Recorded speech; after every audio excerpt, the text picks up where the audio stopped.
Traición familiar, humillación y una venganza que acabó siendo un ridículo desastre. Hola, me llamo Javier Morales, tengo 45 años. Nunca pensé que la vida me pondría en esta situación, pero aquí estoy, enfrentándome a la peor traición que un hombre puede sufrir en su propia casa. Todo empezó hace un año, cuando empecé a notar que algo andaba mal con mi hermano pequeño, Carlos. Él siempre fue un tipo tranquilo, sin muchas ambiciones, pero de repente se volvió distante, esquivo y con constantes problemas económicos que nunca quiso explicarme. Yo, como el hermano mayor, siempre intenté protegerlo y ayudarlo, pero lo que descubrí después me rompió por completo. Todo comenzó con pequeñas señales que yo preferí ignorar. Carlos empezó a llegar tarde a casa, con excusas vagas. Su teléfono siempre estaba apagado o no contestaba. Yo, ciego por el cariño y la confianza, pensé que estaba pasando por una mala racha, o tal vez problemas en el trabajo. Pero poco a poco las dudas crecían y la confusión me consumía. ¿Cómo podía él ocultarme algo? ¿Qué tenía que esconder? Luego llegaron las sospechas. Los mensajes borrados, las llamadas a horas raras, las miradas nerviosas cuando le preguntaba por su vida. Me sentía como un idiota, queriendo creer en su inocencia, pero viendo señales que gritaban traición. Una vez encontré un recibo de un restaurante caro, algo totalmente fuera de su alcance con el sueldo que tenía. Empecé a espiar, a seguirlo, a intentar encontrar pruebas que confirmaran mis temores, y lo peor fue cuando esas pruebas aparecieron, claras y humillantes. La confirmación fue un golpe bajo. Una tarde, lo vi entrar a un apartamento en el centro de Madrid, con una mujer que nunca habría imaginado que formaba parte de esta historia, mi cuñada, Ana. La vergüenza me paralizó. ¿Cómo podían engañarme así? ¿Cómo Carlos y Ana podían traicionar a mi hermano mayor, Luis, con esa desfachatez? Me sentí humillado, derrotado, y la rabia empezó a nacer dentro de mí, mezclada con dolor y un deseo absurdo de venganza que sabía que no me llevaría a nada bueno. En mi desesperación, intenté hacer algo para vengarme. Pensé en enviarles mensajes anónimos, en contarle a Luis lo que estaba pasando. Pero todo fue un desastre. Mandé un mensaje privado por error a la persona equivocada, hice llamadas que delataban mi nerviosismo, y hasta intenté colarme en su casa para dejar pruebas falsas, pero terminé atrapado y ridiculizado, como un niño haciendo travesuras. Mi orgullo quedó hecho trizas y me convertí en el hazmerreír de la familia, y como si eso no fuera suficiente, mis intentos de venganza solo hicieron que la situación empeorara. Carlos y Ana se enteraron de mis movimientos y me confrontaron en público, dejándome en evidencia ante todos. Me sentí más pequeño que nunca, y el karma hizo su trabajo con una justicia cruel pero merecida. Al final, la traición fue respondida, pero la venganza quedó como un capítulo vergonzoso en mi vida.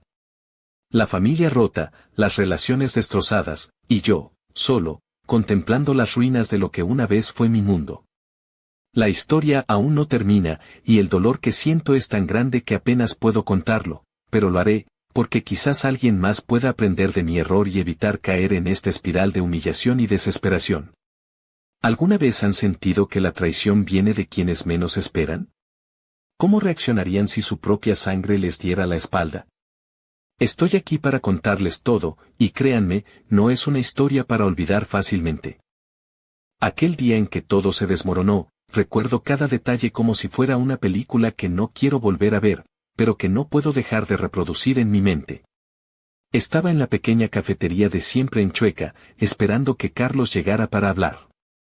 Había decidido enfrentar la situación, aunque el miedo y la vergüenza me atenazaran.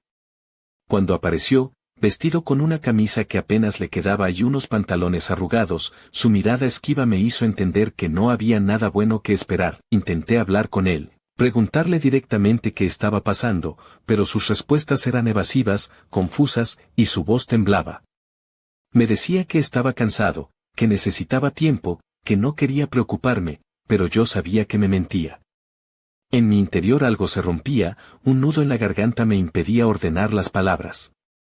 Y entonces, sin saber cómo, la verdad salió a la luz. Un mensaje en su móvil, que por un descuido dejó a la vista, fue la prueba que me hundió. Allí estaba, la conversación con Ana, esos susurros de secretos compartidos, de planes escondidos, de mentiras disfrazadas de cariño. Sentí que me caía el mundo encima, y lo peor fue darme cuenta de que no era solo una traición a Luis, sino a toda nuestra familia, a nuestras raíces, a todo lo que creíamos inquebrantable. La humillación me paralizó, pero también encendió una llama absurda de venganza. Quería hacerles sentir lo que yo sentía, quería que supieran hasta dónde podía llegar el dolor que me causaban. Pero mis ideas no eran más que torpezas desesperadas. Empecé con notas anónimas dejadas en su coche, mensajes en redes sociales con perfiles falsos, pero siempre con la torpeza de quien no sabe esconderse bien.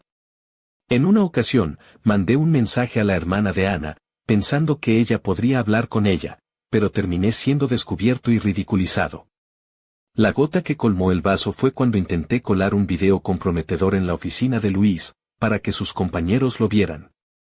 Pero el video era de mala calidad y terminó siendo un montaje tan absurdo que solo causó risa y lástima. En vez de venganza, me gané la fama de imbécil obsesionado, y eso me dolió más que cualquier traición. La familia se dividió en bandos, y yo quedé aislado, convertido en el bufón de la historia. Carlos y Ana, lejos de arrepentirse, se mostraron indiferentes, y Luis, devastado, se distanció aún más. La vida se volvió un circo de miradas incómodas y susurros a mis espaldas. Y yo, atrapado en mi propio ridículo, comprendí que el karma no es solo un dicho, sino una lección dolorosa que se aprende con sangre fría. Ahora, sentado en mi pequeño piso en el barrio de Lavapiés, rodeado de recuerdos rotos y planes fallidos, reflexiono sobre todo lo que pasó. La traición fue real, el dolor inmenso, pero mi venganza, solo un espectáculo patético que me dejó más vacío que antes. A veces, el orgullo ciega y lleva a hacer cosas que uno lamenta para siempre. Estoy aquí, contando esta historia, no porque me sienta orgulloso, sino porque sé que hay otros que podrían estar pasando por algo parecido, y quiero que sepan que la venganza rara vez es la salida. Que el dolor puede ser insoportable, pero la humillación que uno se hace a sí mismo puede ser peor. Esta historia no termina aquí, porque las heridas familiares no se cierran tan fácilmente, y yo todavía busco la manera de sanar y quizá, solo quizá, de reconstruir lo que alguna vez fue. ¿Les ha pasado algo similar? ¿Han sentido que la traición les hizo perder no solo a otros, sino también a ustedes mismos? Quiero que lo piensen, porque en la próxima parte, les contaré cómo enfrenté el momento más vergonzoso de toda esta historia, y cómo el ridículo puede ser, a veces, el peor castigo. La mañana que decidí que ya no podía seguir ocultando mi dolor ni fingiendo normalidad, todo se volvió un desastre aún mayor. Con la cabeza llena de ideas disparatadas y el corazón hecho trizas, planifiqué lo que creí sería una venganza perfecta, una que haría temblar a Carlos y Ana y, de paso, devolvería algo de dignidad a mi familia. Pero, como suele pasar en estas historias, el resultado fue exactamente lo contrario. Mi plan era simple, o al menos eso creía, organizar una reunión familiar en el restaurante donde solíamos celebrar los cumpleaños, un lugar elegante en el barrio de Salamanca llamado el Jardín de Velázquez. Quería que allí, frente a todos, se descubriera la verdad, que se sintieran tan expuestos y humillados como yo me sentía cada día. Así que llamé a todos, les dije que había algo importante que discutir y que era mejor que vinieran sin excusas. Llegó el día y yo estaba nervioso, con las manos sudorosas y el estómago revuelto. Me puse mi mejor camisa, esa azul marino que me quedaba un poco apretada pero que aún me hacía sentir bien, y unos pantalones de vestir negros. Quise dar imagen de control, de alguien que aún tenía la sartén por el mango. Pero nada estaba bajo control. Cuando llegaron todos, el ambiente era tenso, las miradas esquivas y los saludos cortos. Carlos evitaba mi mirada, y Ana, con un vestido rojo ceñido que resaltaba sus curvas, parecía más segura que nunca, con esos tacones altos que hacen que cualquier mujer se sienta imbatible. Luis, mi hermano mayor, estaba serio, tratando de mantener la calma, pero yo sabía que la tormenta se acercaba. Intenté comenzar con palabras medidas, dejando caer pistas aquí y allá, pero me enredaba en mis frases, mi voz temblaba, y cada vez que miraba a Ana, me sentía más pequeño. Lo peor vino cuando saqué un pendrive con fotos y mensajes que tenía guardados, listo para proyectarlo en la pantalla del salón privado que habíamos reservado. Pero justo cuando intentaba conectar el aparato, nada ocurrió. La tecnología me falló en el peor momento, intenté arreglarlo con torpeza, mientras las miradas de todos se clavaban en mí, y entonces, en mi desesperación, tropecé con la silla y caí al suelo de bruces, tirando vasos y platos. El ruido fue tan fuerte que todo el restaurante se volvió hacia nuestra mesa. Sentí que me derretía de vergüenza, mientras algunos clientes murmuraban y otros sonreían condescendientes. Ana soltó una risa baja, y Luis me lanzó una mirada que mezclaba lástima y reproche. Intenté levantarme con dignidad, pero mi camisa quedó arrugada y manchada con el vino que había derramado. La reunión terminó antes de lo que esperaba, con excusas apresuradas y promesas vacías. Me quedé sentado, solo, sintiendo que había cavado mi propia tumba con la peor pala posible, la torpeza y el orgullo herido, pero la humillación no terminó ahí. Al salir del restaurante, sin saber a dónde ir, me crucé con un grupo de conocidos que no dudaron en contarme en voz alta lo ocurrido. Sentí que la sangre me subía a la cara, y por primera vez, comprendí que mi intento de venganza había sido más un espectáculo risible que una lección para nadie. Esa noche, solo en mi habitación, con la luz apagada y el eco de las risas resonando en mi cabeza, comprendí que la verdadera batalla no estaba afuera, sino dentro de mí.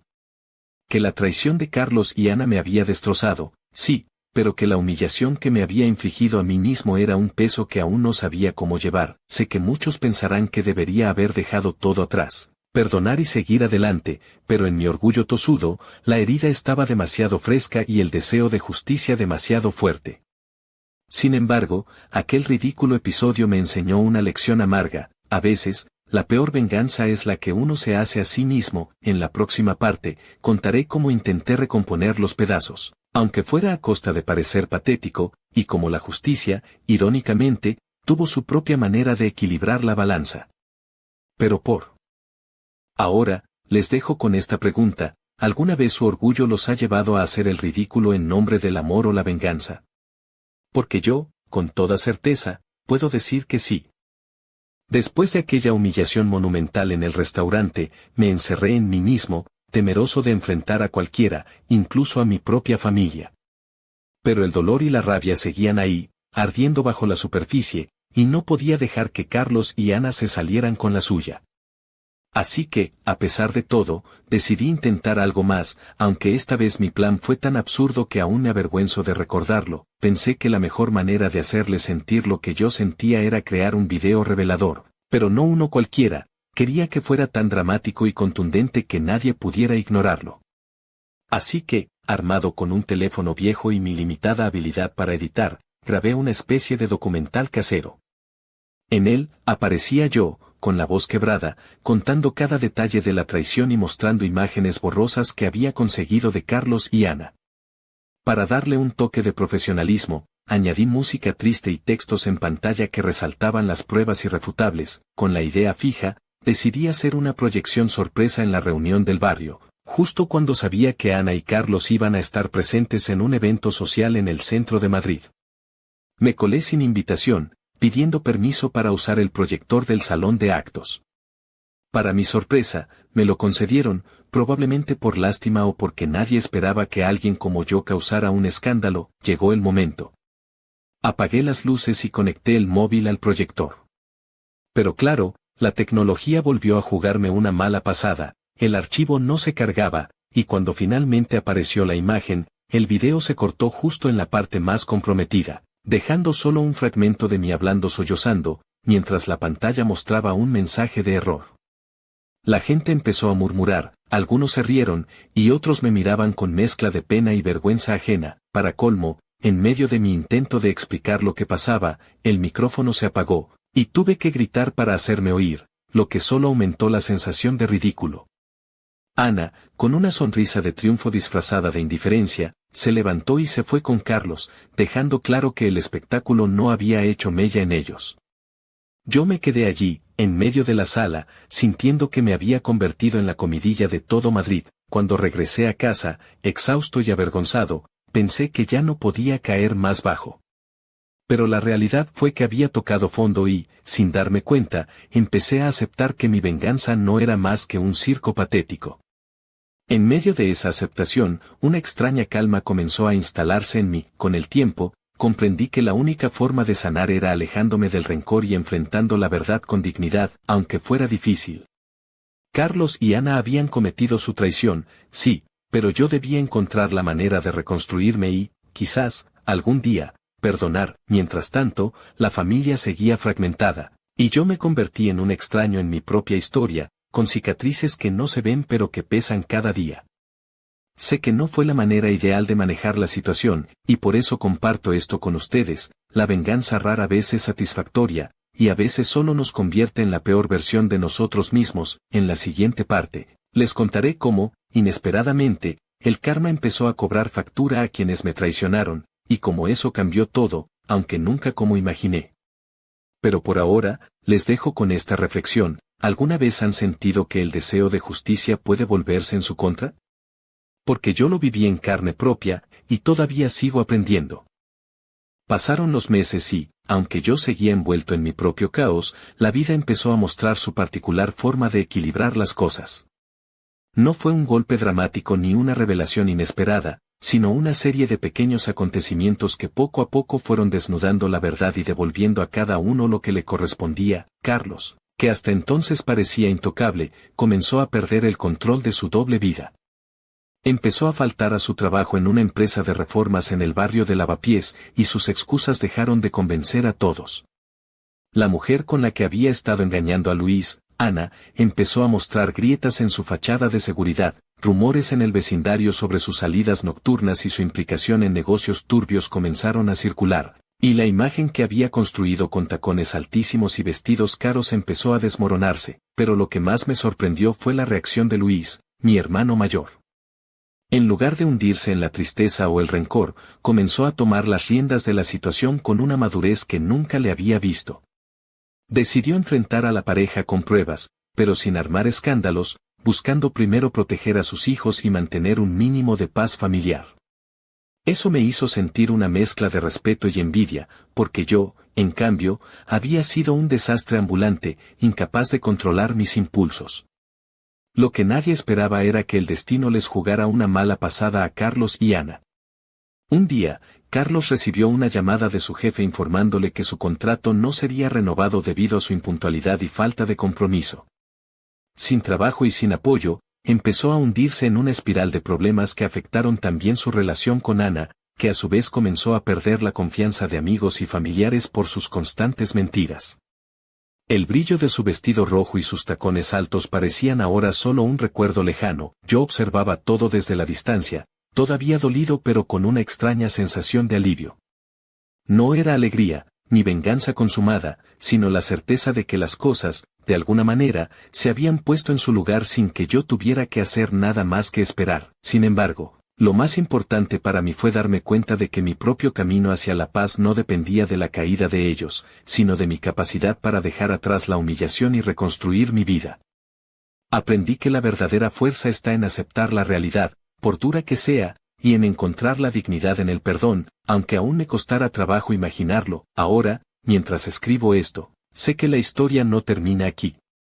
Las heridas familiares tardan en sanar, y las cicatrices quedan para siempre.